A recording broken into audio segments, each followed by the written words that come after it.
Abre tu Biblia en Jueces, capítulo 2. La semana pasada vimos la primera parte del libro de Jueces, incluye dos prólogos y vimos el primero de ellos la semana pasada. Y dijimos que el tema principal de este libro es la fidelidad de Dios y la infidelidad de su pueblo al pacto que habían hecho. Y el día de hoy vamos a continuar en este segundo prólogo que vuelve a comenzar con Josué en el versículo 6 del capítulo 2. Pero recordando un poco lo de la semana pasada en este primer prólogo vimos la falta de obediencia y cómo los llevó a recibir consecuencias ya advertidas por Dios, anunciadas por Dios. Dios les dijo: ahora estas naciones que ustedes dejaron serán como una espina clavada en su costado. Y los dioses que dejaron serán tropezaderos, serán una tentación constante. Al final de nuestra reunión, nuestro mensaje de la semana pasada, vimos que había una falta de arrepentimiento genuino o sincero, que lloraron, pero lloraron realmente por las consecuencias. El pueblo estaba haciendo de su lógica en vez de hacer la voluntad de Dios. En vez de obediencia, muchas veces sustituimos con lógica. Mira, lo más lógico es esto, que haga esto. Yo sé que Dios me pidió esto, pero esto suena más lógico y es más, hasta voy a obtener una ganancia haciéndolo de esta manera. Quizás Dios no se dio cuenta de esta opción, ¿no? Pero realmente Dios nos pide algo y espera que en amor nosotros pudiéramos obedecer a lo que Él nos dice. Y muchos de nosotros conocemos un poco a Dios, ¿verdad que sí? Nos falta mucho por conocer acerca de Él, nos falta mucho por comprender acerca de Él, y nos sorprende, conociendo a Dios, de que el pueblo de Israel haga lo que hace. ¿No es así? O sea, es un Dios que está con ellos, que está presente con ellos. Es un Dios que les ha hecho promesas. Es un Dios que ha sido paciente, que ha cumplido sus promesas y que está, incluso después de que el pueblo rompe la relación con Dios, está dispuesto a restablecer esa relación que aún ellos mismos rompieron. Es un Dios único, es un Dios santo, es un Dios totalmente distinto a cualquier otro Dios, digámoslo así, con D minúscula. Y nos cuestionamos por qué hacen lo que hacen, o sea, por qué son así, ¿no? Y hoy quisiera que nos cuestionáramos por qué hacemos lo que hacemos. Porque muchas veces nosotros también, teniendo el Dios que tenemos, el mismo Dios que promete, y es una realidad, estar con nosotros todos los días hasta el fin del mundo, ¿no? El mismo Dios que ha hecho morada en nosotros, que habita en nosotros, el mismo Dios que ha sido paciente. ¿Has comprobado la paciencia de Dios? ¿No? El mismo Dios que está dispuesto a perdonar y dispuesto a restablecer su relación con nosotros. ¿Has experimentado eso?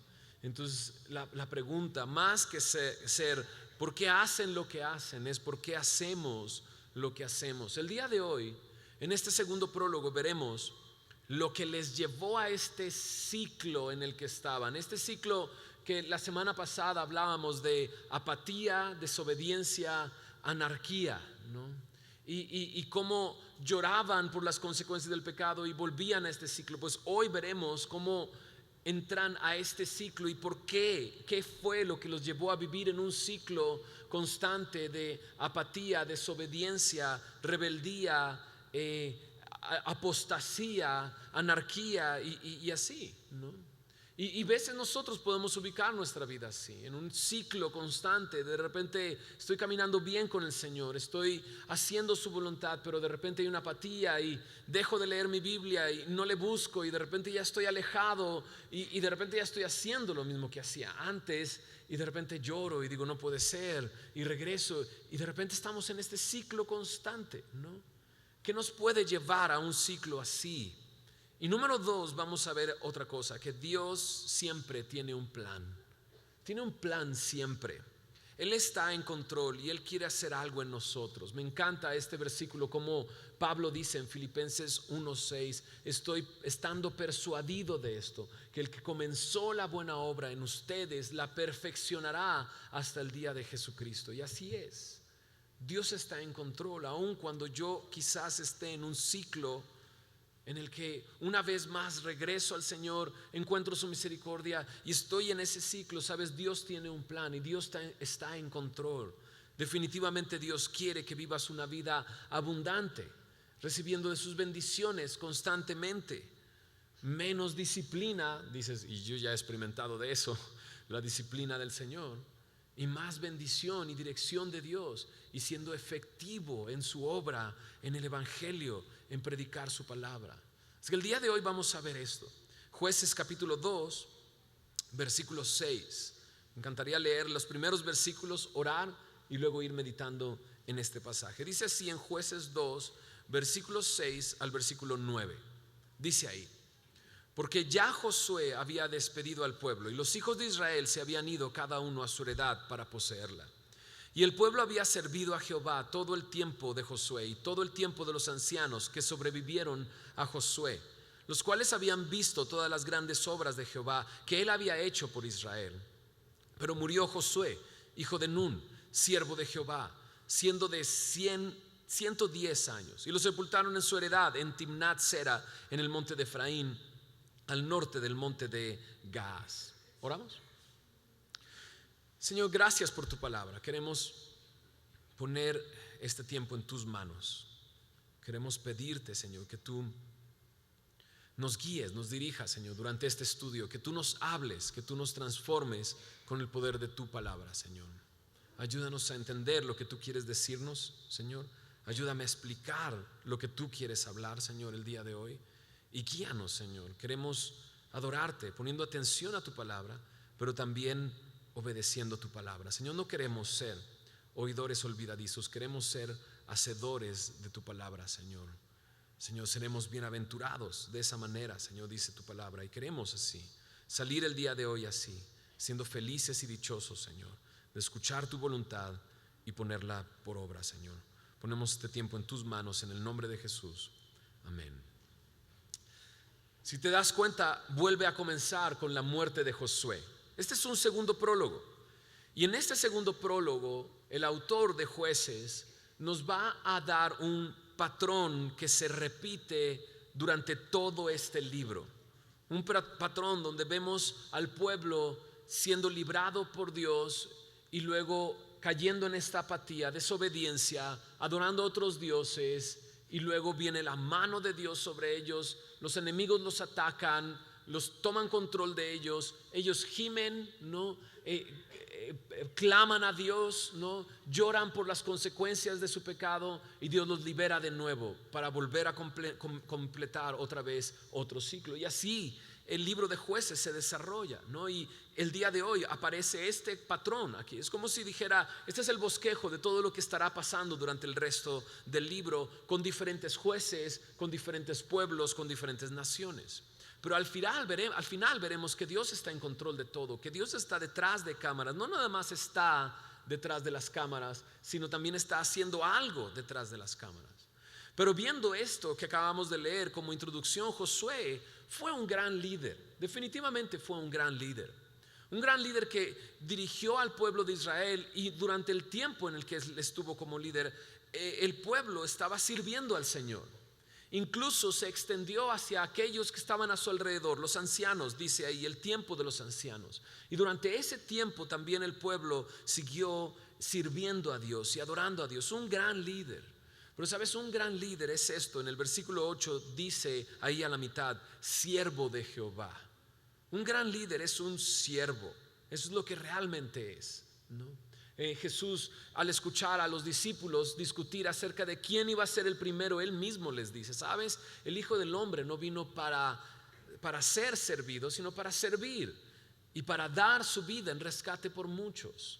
Y él les dice, sabes, el que quiera ser el primero, entonces tendrá que ser el servidor de todos. Y un gran líder siempre es un gran siervo de Dios. Hizo lo que Dios le pidió.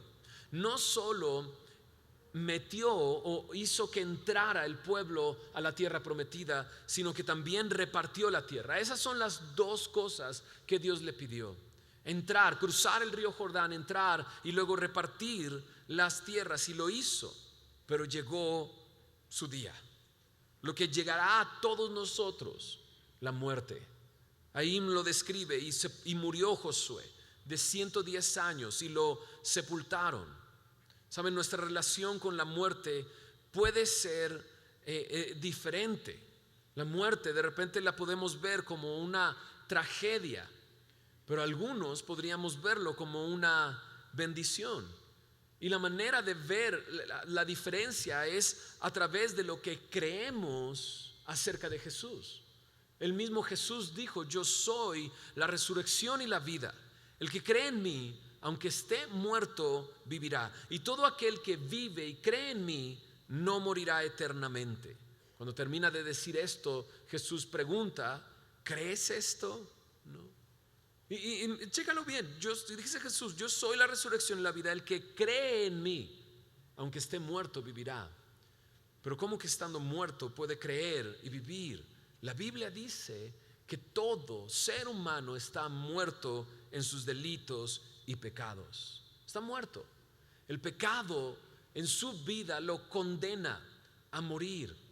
Pero dice Jesús: el que cree en mí, aunque esté muerto, vivirá. Y eso es lo que ha pasado a muchos de nosotros. Dios nos ha pasado de muerte a vida. Ayer que teníamos los bautizos, era lo que veíamos ejemplificado. Las personas son sumergidas hacia atrás como si entraran a un sepulcro. Y luego los sacamos, obviamente. No los dejamos ahí. Le decía a mi esposa: yo sí los empujo para abajo, así, los meto en el agua y luego los saco. No los puedo dejar ahí abajo por mucho tiempo. Pero esa es la idea, que parece que están siendo sepultados y luego salen a una nueva vida. Y aquellos que hemos creído en Jesús, eso es lo que ha pasado. Él nos ha dado vida cuando estábamos muertos en nuestros delitos y pecados. Si tú no has creído en Jesús, entonces sigues muerto. Dice: pues me siento así. Pues sí, estás muerto. Tu pecado te condena. Recuerda que Jesús no vino para condenarte, sino para que el mundo sea salvo por medio de Él. Para eso vino a salvarte. Él no viene a condenarte. Dices: pero ¿por qué de repente siento que a veces vengo a la iglesia y me siento condenado por lo que me dicen? ¿Es Jesús el que me condena? No, Jesús es el que te salva. El que te condena es tu propio pecado. Tu propio pecado te está condenando. Pero Jesús vino a salvarte, para rescatarte y pasarte de muerte a vida. Y entonces Jesús dice: yo soy la resurrección y la vida. El que esté muerto, el que cree en mí, aunque esté muerto, vivirá, ¿no? Pero luego continúa y diciendo: y todo aquel que vive y cree en mí no morirá eternamente. Todo aquel que recibió vida en mí, a través de su sacrificio, Jesús pagó el precio de nuestros pecados. Al tercer día resucitó. Por eso Él dice: yo soy la resurrección, yo soy la vida. Y aquel que vive en Él, aquel que tiene vida en Él, entonces, dice aquí, no morirá eternamente. La muerte eterna es separación eterna. ¿Separación de qué o de quién? Separación de aquel que nos ha creado. Creo que cualquiera de los que estamos aquí, si puede utilizar un poco su cerebro, o escúchame, utilizar su cerebro, ¿no? Y pensar un poco, se da cuenta que no somos creación de nosotros mismos. No nos creamos nosotros a nosotros mismos. Y tampoco somos el resultado de una explosión y de un caos. Nadie cree que del caos puede venir orden. Es todo lo contrario. Del orden se va hacia el caos. Todo en este mundo así es. Del orden se va hacia el caos. Nunca del caos al orden. No. Y entonces, si puedes utilizar tu mente, te das cuenta que no te creaste a ti mismo, que no eres el resultado de una explosión o algo así, de un caos, sino que eres creación de Dios. Y morir eternamente es estar separado de aquel que te creó. Pero Jesús dice: pero si tú tienes vida en mí y crees en mí, no morirás eternamente. Aquellos que hemos creído en Jesús de esta manera, hemos pasado de muerte a vida, pero también tenemos nuestro destino asegurado. Sabemos a dónde vamos, sabemos que estaremos ausentes del cuerpo, pero presentes en el Señor, que un día estaremos delante de Él. Ahora, todos vamos a vivir eternamente, eso es cierto, todos. Lo que Jesús vino a arreglar es el destino donde vas a pasar tu eternidad. Dios es tan bueno, escúchame bien, es tan bueno que si tú no quieres pasar tiempo con Él el día de hoy, no, si tú no quieres venir a Él para que te dé vida cuando estás muerto en tus delitos y pecados, y dices, no, yo no quiero de Jesús, pues no lo tendrás por la eternidad. Es así de simple, tanto así te ama. No quieres estar conmigo hoy, entonces no vas a estar conmigo por la eternidad. Pero si tú el día de hoy depositas tu fe en Cristo y crees en Él, pasarás de muerte a vida y no morirás eternamente. Y aquí está Josué, muriendo, lo que todos vamos a pasar, una muerte física. Pero aquellos que creemos en el Señor Jesús tenemos asegurado nuestro lugar con el Señor por la eternidad. Viviremos eternamente con Él. Ahí radica la diferencia de la muerte. Para algunos la muerte puede ser una tragedia y lo peor que puede pasar en su vida, ¿no? Bueno, por decirlo así, ¿no? Pero para muchos de nosotros la muerte solamente es un servidor que nos lleva a los brazos de nuestro Salvador. Y ahí está la diferencia. Bueno, Josué muere y es sepultado en su heredad en Timnat Sera, en el monte de Efraín, al norte del monte de Gaas, dice en el verso 9. Y entonces comienza la explicación de por qué o qué les llevó a este ciclo de apatía, apostasía, anarquía, lamento y este ciclo de desobediencia, disciplina, desesperación y liberación. En el versículo 10 comienza esto. Dice así: y toda aquella generación también fue reunida a sus padres, y se levantó después de ellos otra generación que no conocía a Jehová, ni la obra que él había hecho por Israel. El primer punto, y creo que este es el primer paso para llevarnos a un ciclo así de apatía, es olvidar lo que Dios ha hecho en el pasado. Olvidar lo que Dios ha hecho. Sí, claro, esta es otra generación, no es la misma generación. Pero esta generación no conocía a Dios y no conocía la obra que Dios había hecho. Tenían un Dios único, un Dios santo, ninguno como Él, que prometió estar con ellos todos los días. Ahí estaba con ellos, pero no lo conocía. No lo conocían. Y sabes, lo que pasó es que olvidaron lo que Dios había hecho por ellos. Y creo que esto es algo que podemos hacer personal. Si tú olvidas lo que Dios ha hecho por ti, si tú olvidas lo que Dios ha hecho por ti, ¿qué ha hecho por ti? Murió en la cruz del Calvario para darte vida. Por gracia te salvó. Ahora tienes un destino. Pero no solamente eso, transformó nuestra vida en este mundo. Nos sacó, o sea, ayer que estábamos en los bautizos también, perdón, pero es tan emotivo y tan emocionante escuchar a personas, porque entran al agua y platicamos con ellos y les preguntamos: ¿de qué te ha salvado Dios? No sabes cuántas cosas escuchamos. Y podemos ver a esa persona rindiendo su vida a Cristo, diciendo: quiero vivir en esta nueva vida. Pero Dios me ha rescatado de vicios, Dios me ha rescatado literalmente de la muerte, del suicidio. Dios me ha rescatado de una vida de pecado terrible. Nos decían todas estas cosas. Y sabes, no podemos olvidar lo que Dios hizo por nosotros. No podemos perder de vista, porque si perdemos de vista y nos alejamos, eso es lo que sucede con este pueblo. Perdió de vista que fue por su gracia. Es así. Recuerdo años atrás un amigo que era parte de mi estilo de vida anterior, en la fiesta, en las drogas, en el alcohol. Recuerdo que un día escuchó que yo estaba dando mi testimonio y diciendo que Dios me había rescatado de las drogas, ¿no? Y en ese momento acababa de nacer Camila, tenía meses, ¿no? Y entonces un día vino conmigo y me dijo, y estaba mi hija, y me dice: oye, deja de decir esas cosas, ¿no? Deja de decir esas cosas. O sea, ya tienes una hija. ¿No quieres que ella se entere de lo que hacías antes y lo que estabas haciendo antes? Y para mí era tan claro decir: no, claro que quiero que sepa que su papá fue rescatado. Claro que quiero que sepa de dónde me sacó el Señor, para que conozca el poder de Dios. Mi hija ahora tiene 12 años, pero siempre ha tenido un papá cristiano, ¿no? Aún no ha visto videos y cosas de esas, ¿no? Algún día llegará el momento en que verá algunos videos de mi vida anterior. No lo voy a poder evitar, pero espero que cuando los vea pueda decir: ese no es mi papá. Ese no es mi papá. Este es mi papá. Y pueda saber del poder de Dios. No te olvides de lo que Dios ha hecho por ti. No te olvides de hacerlo. Si comienzas a olvidarlo, comenzarás a cuestionar a Dios. Comenzarás a decirle: Dios, pero ¿por qué no me va bien? Si tú has prometido estas cosas y esto y lo otro. Y nos comenzamos a alejar, nos comenzamos a olvidar. Como un primer punto, en este punto, ¿no? De olvidaron lo que Dios había hecho. No te olvides de lo que Dios ha hecho por ti. No lo olvides. Pero número 2, dije que esta era otra generación, ¿verdad?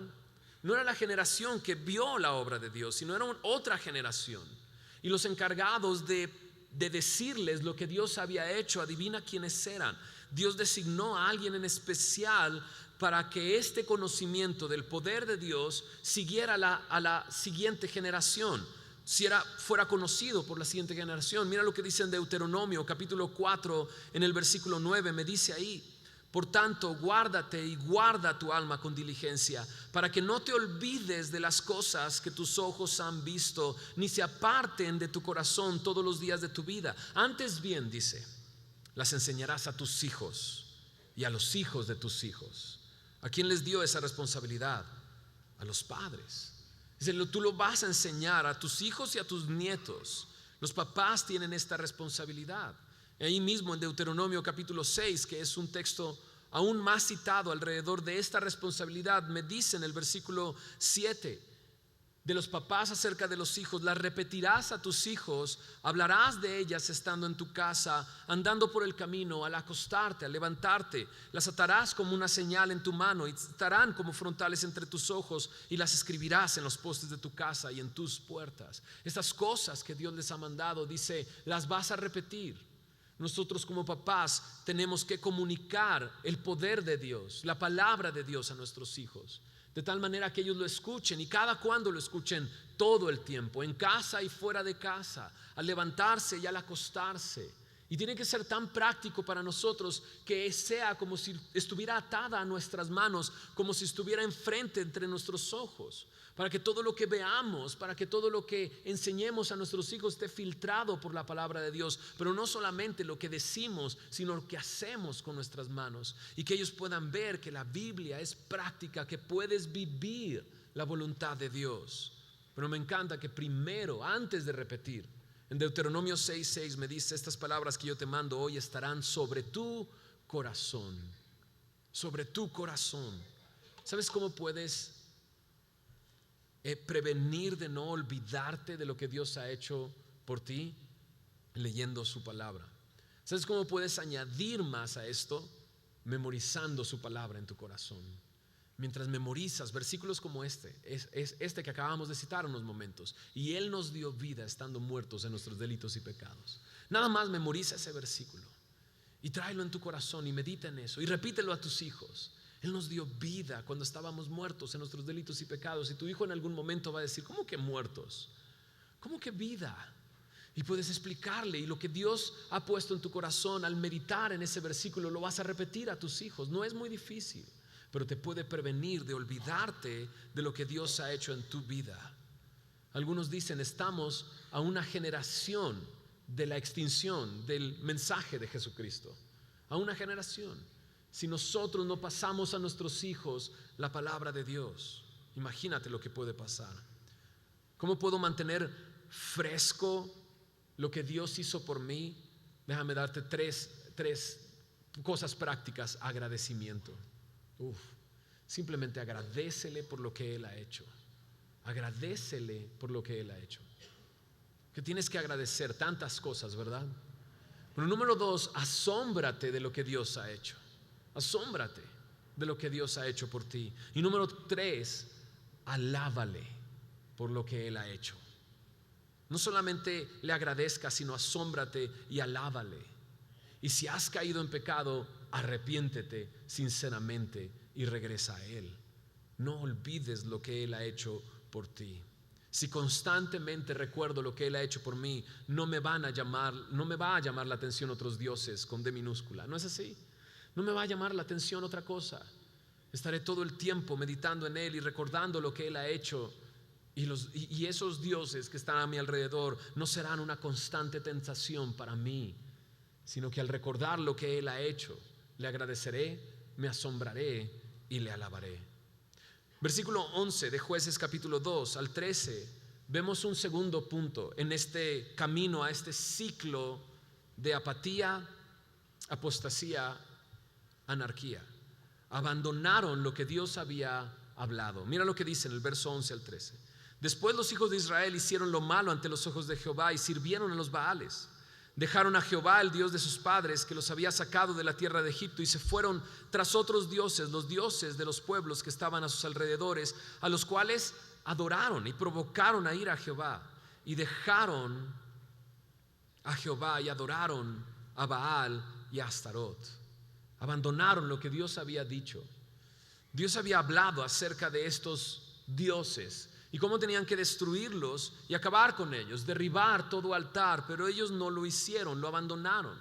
Y esta es la consecuencia. Ahora están adorando a estos dioses. Y mira a través del libro cómo podemos encontrar este punto, y va creciendo y va aumentando. Mira en Jueces capítulo 3 versículo 7, Jueces 3 verso 7 me dice: hicieron pues los hijos de Israel lo malo ante los ojos de Jehová y olvidaron a Jehová su Dios. ¿Qué hicieron? Lo olvidaron. Esto que no queremos hacer en el primer punto, no olvidar lo que Dios ha hecho, pero si lo olvidamos, mira lo que haremos en Jueces 8 versículo 33, Jueces 8:33, 8:33.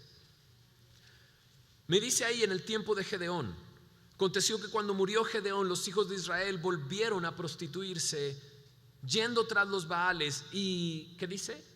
Escogieron por Dios a Baal Berit. Escogieron. Podemos comenzar olvidándonos y luego terminamos escogiendo a otro Dios, pero no termina ahí. Mira lo que dice en Jueces capítulo 10 verso 6. Jueces 10 verso 6. Pero los hijos de Israel volvieron a hacer lo malo ante los ojos de Jehová y sirvieron, mira lo que dice, a los Baales y a Astarot, a los dioses de Siria, a los dioses de Sidón, a los dioses de Moab, a los dioses de los hijos de Amón, a los dioses de los filisteos, y dejaron a Jehová y no le sirvieron. Primero se olvidaron, luego escogieron, terminaron sirviendo a otros dioses, adorando a otros dioses, y dejaron de servir a Dios.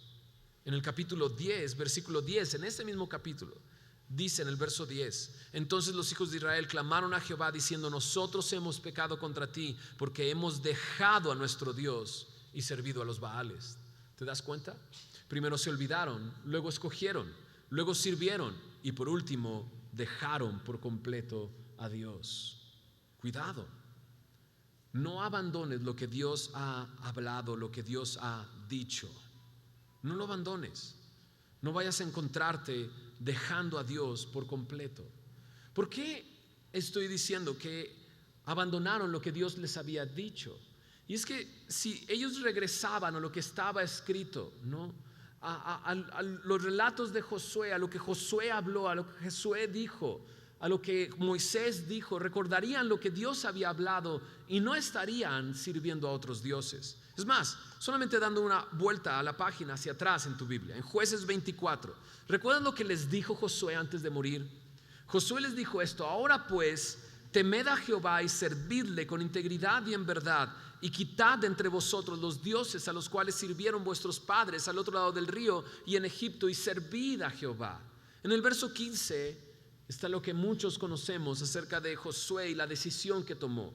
Mira lo que dice en el verso 15: y si mal os pareciere servir a Jehová, escogeos hoy a quién sirváis, si a los dioses a quienes sirvieron vuestros padres cuando estuvieron al otro lado del río, o a los dioses de los amorreos en cuya tierra habitáis. O sea, o sirve a aquel que servías antes en Egipto, o sirve al Dios que está aquí. Dice: pero escoge, porque yo ya escogí. Y dice él: pero yo y mi casa serviremos a Jehová.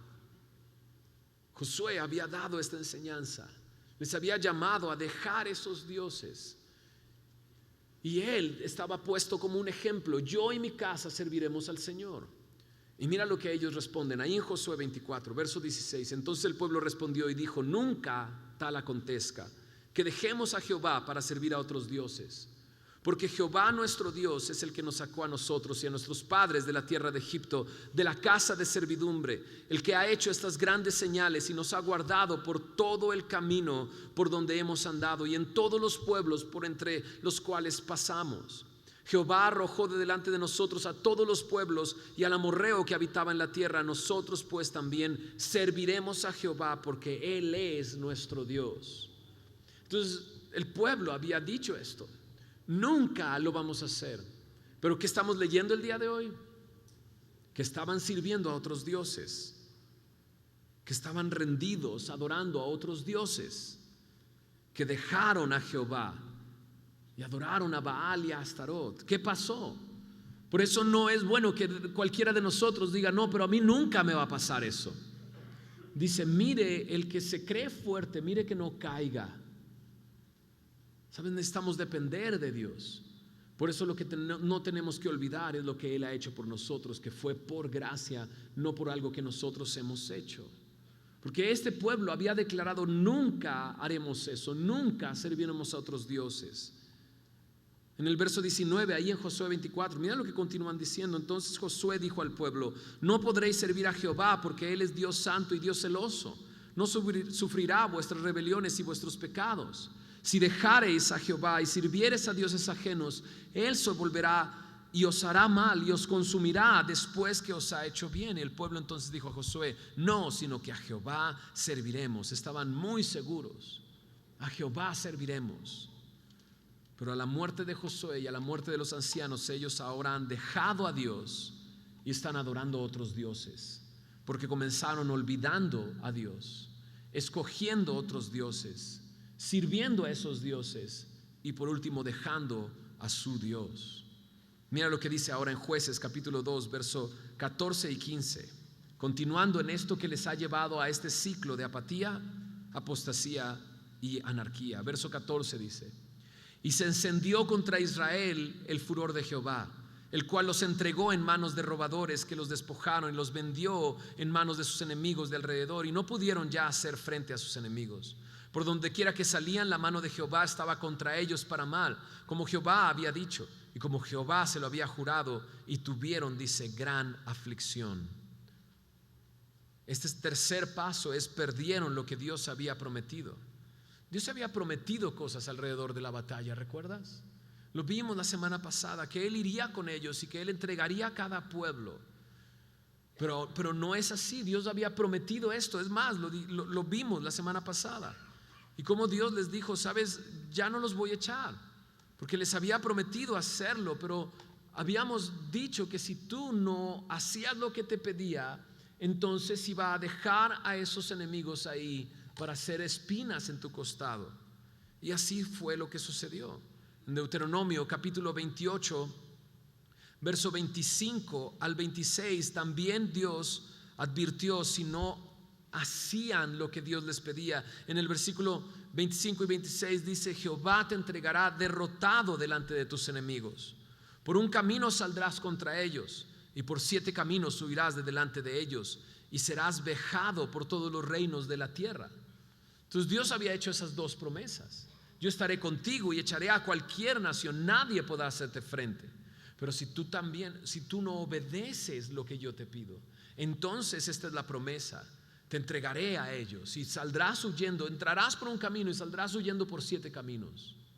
Serás vergüenza en medio de todos los demás pueblos. Esto si no oyeres lo que te pido. La mano de Jehová, nos sorprende que dice ahí: la mano de Jehová estaba contra ellos y traía a estos pueblos extranjeros para vencerles. Y así es. Este es el poder de Dios, porque es la misma mano que usó Dios para rescatarlos de Egipto. El poder de Dios ahora es la misma mano que Dios utiliza para disciplinarlos, pero será la misma mano que les rescatará más adelante. Es la mano de Dios en medio de todo esto, y ahí ya se empieza a pintar el cuadro de cómo Dios está detrás de todas estas cosas. Pero en este ciclo comenzaron olvidando lo que Dios había hecho, abandonando lo que Dios había dicho y perdiendo lo que Dios había prometido. Por último, fracasaron en aprender de lo que Dios está haciendo ahora. Ahí en Jueces capítulo 2, versículo 16, me dice así: Jehová levantó jueces que los librasen de mano de los que les despojaban, pero tampoco oyeron a sus jueces, sino que fueron tras dioses ajenos, a los cuales adoraron y se apartaron pronto del camino en que anduvieron sus padres, obedeciendo a los mandamientos de Jehová. Ellos no hicieron así. Dice: y cuando Jehová les levantaba jueces, Jehová estaba con el juez y los libraba de mano de los enemigos todo el tiempo de aquel juez, porque Jehová era movido a misericordia por sus gemidos a causa de los que los oprimían y afligían. Mas acontecía que al morir el juez, ellos volvían atrás y se corrompían más que sus padres, siguiendo a dioses ajenos para servirles e inclinándose delante de ellos, y no se apartaban de sus obras ni de su, ¿qué dice?, obstinado camino. ¿Sabes? Fracasaron en aprender, porque este es el ciclo del cual estábamos hablando. Dios levantaba un juez, no lo oían, se iban a otros dioses. Entonces clamaban a Dios, y entonces Dios levantaba un juez y los libraba, y durante el tiempo de ese juez tenía este tiempo de libertad. Pero cuando moría ese juez, entonces regresaban y volvían atrás, se corrompían peor que sus padres, y el ciclo se repetía, ¿no? Y entonces Dios trataba con ellos, y Dios levantaba un juez cuando escuchaba los gemidos del pueblo, y entonces los libraba. Durante ese tiempo tenían libertad, pero luego cuando moría ese juez volvían a lo mismo, ¿no? ¿Cuántas veces Dios no nos enseña la misma lección, la misma lección, la misma lección, y de repente dice, y no la aprendemos? Híjole, ¿no? Fracasamos en aprender lo que Dios está haciendo hoy. Y ellos así fue. ¿Sabes por qué Dios no terminaba con ellos? La respuesta está en Lamentaciones capítulo 3 versículo 22. Mira lo que dice en Lamentaciones 3 verso 22 y 23. Dice: por la misericordia de Jehová no hemos sido consumidos, porque nunca decayeron, ¿qué cosa? Sus misericordias. En cambio, ¿cómo son? Verso 23 dice: nuevas son cada mañana, grande es tu fidelidad. Recuerda que estamos en el libro de Jueces y el tema principal es la fidelidad de Dios y la infidelidad del pueblo. Dios sigue siendo fiel, es grande su fidelidad, su misericordia es nueva cada mañana. Y me dice: y por esa razón no han sido consumidos.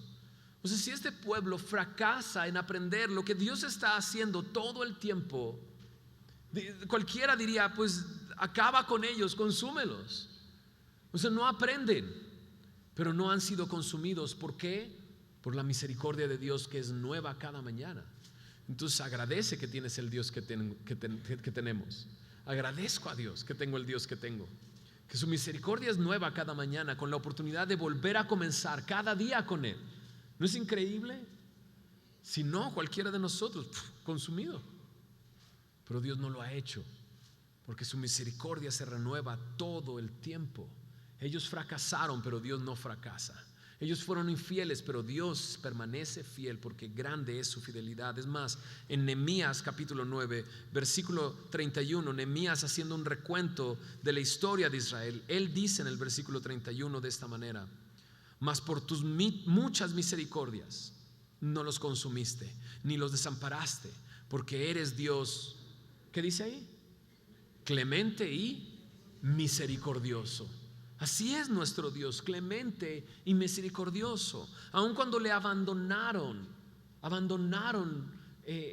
olvidaron lo que Dios había hecho, aun cuando perdieron lo que Dios había prometido, aun cuando dejaron atrás la palabra de Dios, aun cuando fracasaban en aprender lo que Dios les estaba dando, lección tras lección, la misericordia de Dios es lo que los mantiene con vida. Así tú y yo, la misericordia de Dios.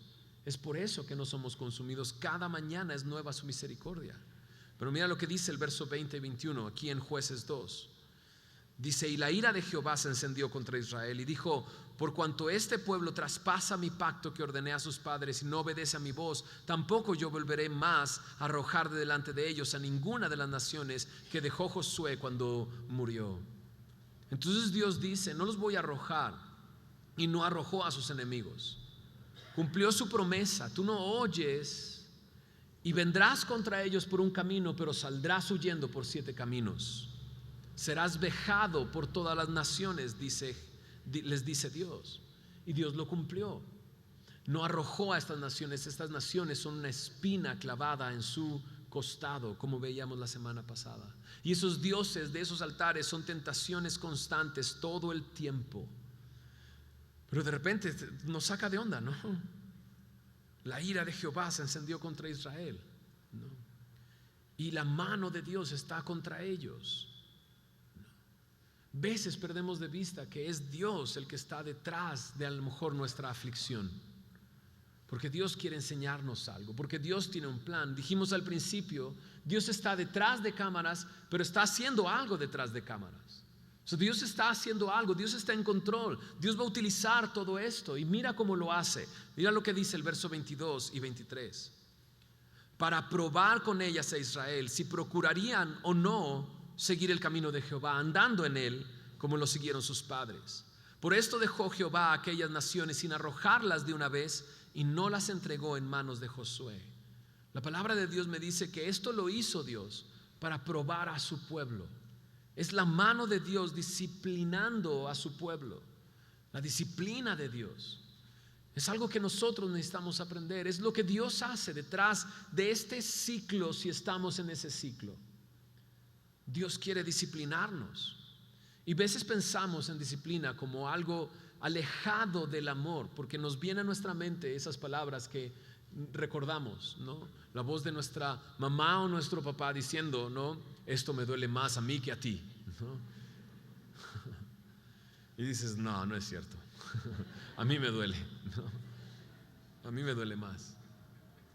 Pero de repente tenemos esta connotación de disciplina con falta de amor. Pero la Biblia me dice claramente qué es la disciplina. Mira, acompáñame a Hebreos capítulo 12. Al final del libro de Hebreos, casi antes de terminar, después de que el escritor de Hebreos dice, corre con paciencia la carrera que tienes por delante. Es una carrera. Despójate de todo peso, del pecado que te asedia. Corre con libertad. Pon tus ojos en Cristo. De repente llega al versículo 3 en Hebreos 12 y dice, considerad a aquel que sufrió tal contradicción de pecadores contra sí mismo, para que vuestro ánimo no se canse hasta desmayar. Dice, porque aún no habéis resistido hasta la sangre combatiendo contra el pecado, y habéis ya olvidado la exhortación que como hijos os dirige diciendo, hijo mío, no menosprecies la disciplina del Señor. Dice, ni desmayes cuando eres reprendido por él, porque el Señor al que ama disciplina y azota a todo el que recibe por hijo, ¿no? Entonces aquí me dice esto: el Señor al que ama disciplina. O sea, después de ver a este pueblo haciendo lo que hace, y al mirarlo nos preguntamos, pero ¿por qué hace lo que hace teniendo el Dios que tiene? El Dios que les acompaña todo el tiempo, el Dios que promete y cumple, el Dios que está dispuesto a restaurar la relación, que tiene los brazos abiertos, que es clemente y misericordioso, que su misericordia es nueva cada mañana. ¿Por qué hacen lo que hacen? ¿No? Y la otra pregunta es, ¿por qué Dios no acaba con ellos? La respuesta es porque los ama. Y Dios al que ama, disciplina, porque son sus hijos, y azota a aquel que recibe por hijo, ¿no? Y eso es para nosotros también. Si somos sus hijos, Él nos va a disciplinar porque nos ama. Entonces algunos diríamos, por favor no me ames tanto, Dios, ¿no? No me ames tanto. Pero sabes, mira lo que continúa diciendo en Hebreos 12. Si soportas la disciplina, Dios os trata como a hijos, porque ¿qué hijo es aquel a quien el Padre no disciplina? Dice, pero si se os deja sin disciplina, de la cual todos han sido participantes, entonces sois, ¿qué cosa? Bastardos y no hijos. ¿Sabes? Si no te disciplinara es porque entonces no te tiene por hijo. Entonces, ¿qué eres? Un bastardo. En el verso 9 dice, por otra parte tuvimos a nuestros padres terrenales que nos disciplinaban y los venerábamos. ¿Por qué no obedeceremos mucho mejor al Padre de los Espíritus y viviremos? Y aquellos ciertamente por pocos días nos disciplinaban como a ellos les parecía. Y dices, hoy sí, ¿no? Como a ellos les parecía. Pero o sea Dios, para lo que nos es provechoso, para que participemos de su santidad. Wow. Dios te disciplina con el fin de que sea provechoso, con el fin de que estés apartado para Él y cada día vivas apartado para Él. Claro, dice el escritor de Hebreos, porque dice, bueno, es verdad que ninguna disciplina al presente parece ser causa de gozo, sino de tristeza, pero después da fruto apacible de justicia a los que en ella han sido ejercitados. Claro, ninguno en el momento en el que está siendo disciplinado grita de alegría y dice, no, estoy siendo disciplinado por el Señor, Dios me ama, no, sino que duele y causa tristeza. La mano de Dios está contra ti. Pero ¿por qué no mejor dejas de luchar? Y humildemente vienes a Dios a decirle, a ver, tú me quieres enseñar algo. Tú me quieres enseñar algo. Y quiero aprender la lección. Yo quiero ser como este pueblo que una y otra vez y no aprendían. Quiero ser humilde y aprender de ti. Quiero ver fruto apacible de justicia en medio de esta disciplina. Señor, permíteme llegar a ver eso. Sabes, Dios al que ama disciplina. Sabes, Dios permitió esto, dejar a los pueblos ahí, dejar que su pueblo viviera de esa manera para probarlos. Él lo dice ahí en el verso 22, Jueces 2:22. Dice, si procurarían o no seguir el camino de Jehová, andando en él, como lo siguieron sus padres. Dios estaba probándolos. Mira lo que dice en Jueces 3. Versículo 1 al 4, dice, estas pues son las naciones que dejó Jehová para, ¿qué dice? Probar con ellas a Israel, a todos aquellos que no habían conocido todas las guerras de Canaán, solamente para que el linaje de los hijos de Israel conociese la guerra, para que la enseñasen a los que antes no la habían conocido. Los 5 príncipes de los filisteos, todos los cananeos, 2, 3, los sidonios, 4, los heveos que habitaban en el monte del Líbano, desde el monte de Baal Hermón hasta llegar a Amat. Y fueron, dice, para probar con ellos a Israel, para saber si obedecerían a los mandamientos de Jehová que él había dado a sus padres por mano de Moisés.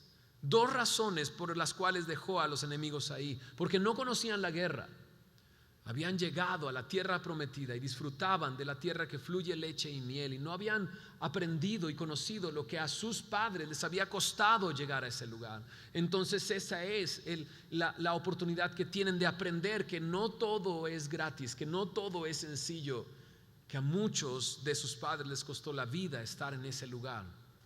Pero también dice ahí para probar si obedecerían a Dios.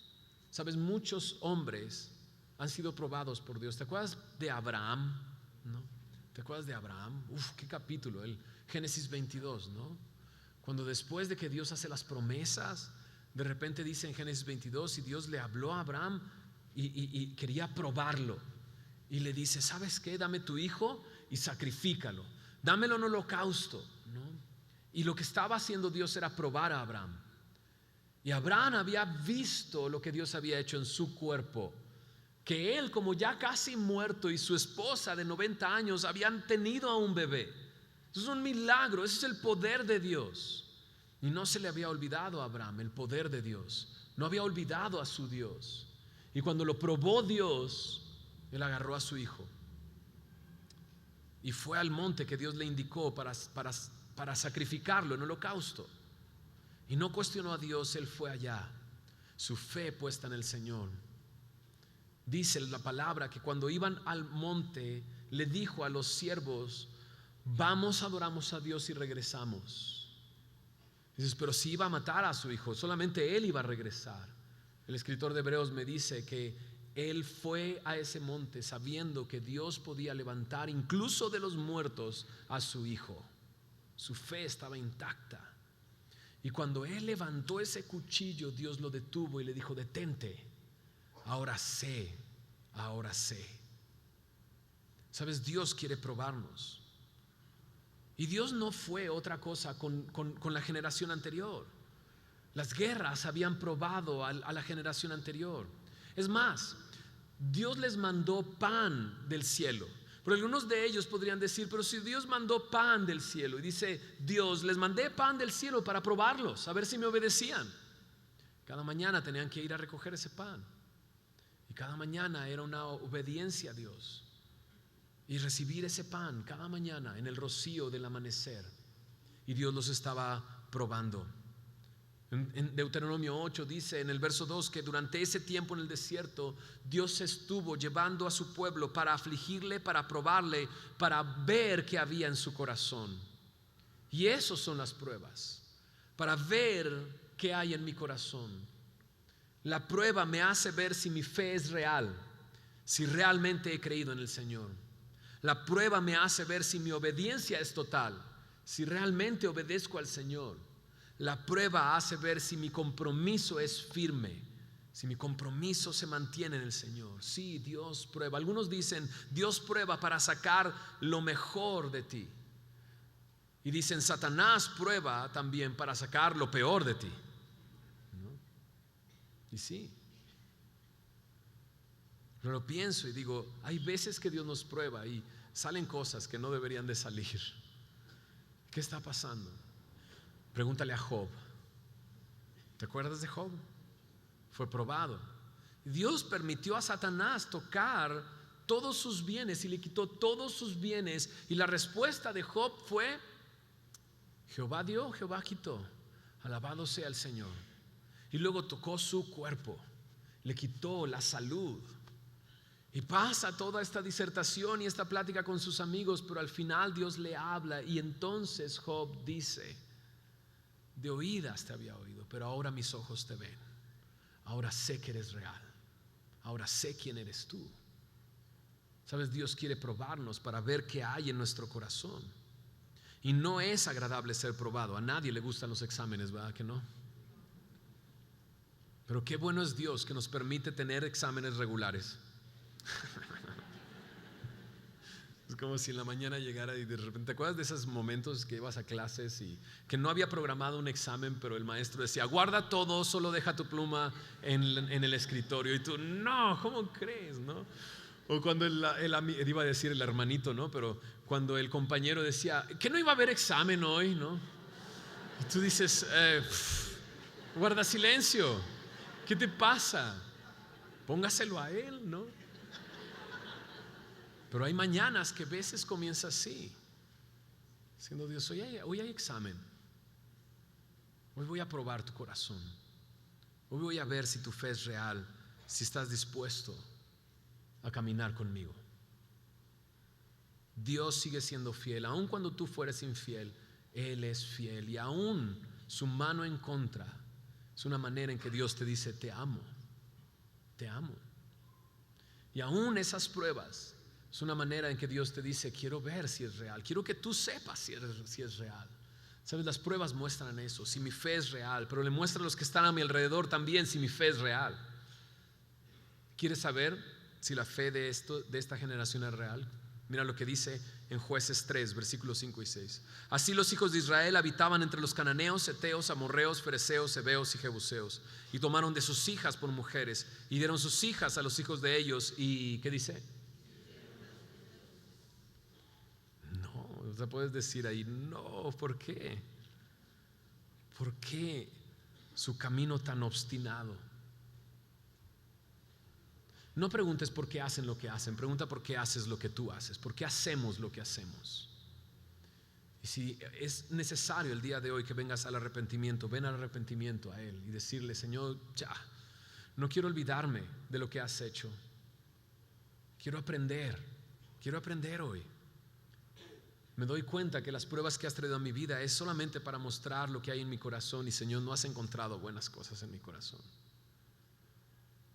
Yo quiero que cambies mi corazón y díselo. Mira lo que dice en el Salmo 106. Para terminar, Salmo 106, verso 34 y 40 es una descripción de este momento. Dice ahí, no destruyeron a los pueblos que Jehová les dijo, antes se mezclaron con las naciones y aprendieron sus obras. Se mezclaron tanto que aprendieron lo que ellos hacían. ¿Te acuerdas que dijimos, si tú todo el tiempo estás recordando lo que Dios te hizo por ti, no tendrás tiempo para encontrar un deleite en otros dioses? No es así.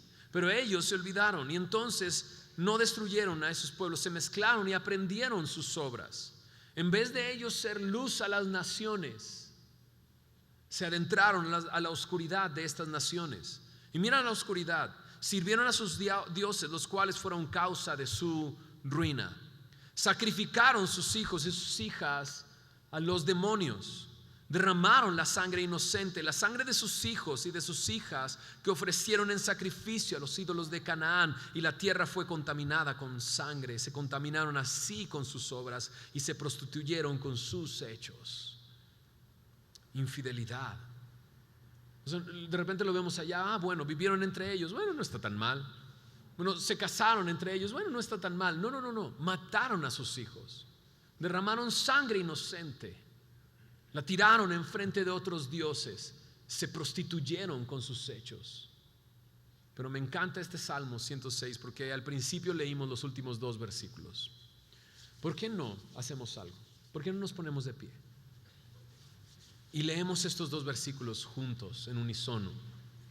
Porque si tú estás en esa situación, en un ciclo constante de apatía, apostasía, anarquía, te gobiernas a ti mismo y vuelves a estar en este ciclo otra vez, y a lo mejor hoy aprendiste, es que he estado olvidando, no he estado aprendiendo, y hoy escuchaste, oh Dios, tú tienes tu mano contra mí porque me quieres enseñar, me quieres disciplinar, quieres hacer tu obra en mí, no me has dejado. Esta es la oración que tú quieres hacer, ¿no? ¿Estás ahí conmigo en el Salmo 106, verso 47? ¿Está aquí atrás de mí? ¿Sí? Ayúdame a leerlo, leámoslo en voz alta todos nosotros al mismo tiempo. Dice así: sálvanos, Jehová Dios nuestro, y recógenos de entre las naciones, para que alabemos tu santo nombre, para que nos gloriemos en tus alabanzas. Bendito Jehová Dios de Israel, desde la eternidad y hasta la eternidad. Y diga todo el pueblo, amén, aleluya. Señor, gracias por tu palabra, Señor. Señor, sálvanos. Si estamos viviendo así, sálvanos. Señor, después de describir lo que hacía este pueblo, Señor, qué bello es poder saber que podemos acercarnos a ti y decirte esas palabras. Sálvanos, Señor. Sácanos, Señor, del mundo. Sácanos de hacer lo que el mundo hace, Señor. Sácanos de nuestro pecado, Señor, y tráenos a tu alabanza, a adorarte, Señor, a venir a ti, Señor. Ya no queremos olvidar lo que tú has hecho por nosotros. Queremos aprender, Señor. Señor, tu fidelidad es nueva cada mañana, y hoy entendemos eso. Si no hemos sido consumidos es porque cada mañana es nueva tu misericordia, Señor, porque tenemos un Dios clemente y misericordioso.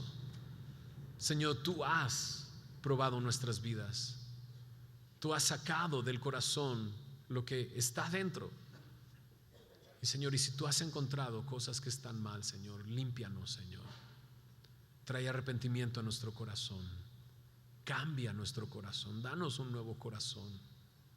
Vuelve el gozo de tu salvación a nuestro corazón, a nuestra vida, Señor. Señor, líbranos de que las personas a nuestro alrededor pregunten ¿por qué hace lo que hace teniendo el Dios que tiene?